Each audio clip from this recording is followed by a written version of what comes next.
అయితే ఇక్కడ ఒక విషయం చాలా కామన్ ఇది ఇళ్లల్లో. ఇప్పుడు మోషన్‌లో బ్లీడింగ్ కనిపించిందనుకోండి. జనరల్‌గా ఇంట్లో వాళ్ళు ఏమనుకుంటారంటే వేడి చేసింది అనుకుంటారు. యెస్. దాన్ని పైల్సా? వేడా? లేకపోతే దాన్ని ఎంత సీరియస్‌గా తీసుకోవాలి ఒక మనిషి? ఇక్కడ వేడి అనేది వర్డ్ అనేది లేదు. హుహు.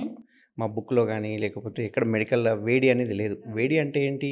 ఒకవేళ యూరిన్ గనక యెల్లో కలర్‌లో పోతుంది. అప్పుడు వేడి చేసిందంటాం. ఓకే. ఎందుకు? డీహైడ్రేషన్ అయ్యుండొచ్చు. లేకుంటే మీరు ఒక్కసారి ఎప్పుడైనా గమనించండి. బాగా ఒక రోజంతా మార్నింగ్ నాన్ వెజ్జే, మధ్యాహ్నం నాన్ వెజ్జే, రాత్రి నాన్ వెజ్జే తిన్నాక నెక్స్ట్ డే చూసుకుంటే గనక మనకి యూరిన్ యెల్లోయిష్ కలర్‌లో పోతుంటుంది. అంతేకాకుండా మోషన్ కూడా హార్డ్‌గా పోతుంటుంది. ఇవన్నీ ఏందంటే ఇది వేడి చేయడం అన్నట్టు. హ్మ్. చాలామంది వేడి చేయంగానే మేము మజ్జిగ తాగేసేస్తున్నాము, పెరుగన్నం తినేస్తున్నాం, మా బాడీలో ఉన్న వేడి అంతా పోయింది అని అంటారు. అలా పోదు వేడి అనేది. వేడి ఎప్పుడు పోతది? మనం నాన్ వెజ్ తీసుకున్నా, ఏది తీసుకున్నా వాటర్ కంటెంట్ ఎక్కువ కావాలి. ఎందుకంటే అది డైజెస్ట్ చేసుకోవడానికి వాటర్ ఎక్కువ తీసుకుంటది. హ్మ్. అంత వాటర్ మనం తీసుకోలేదనుకోండి, యూరిన్ యెల్లో కలర్‌లో పోతుంది. యూరిన్ పోసినప్పుడు మంట ఉంటుంది, కాన్‌స్టిపేషన్‌గా ఉంటుంది.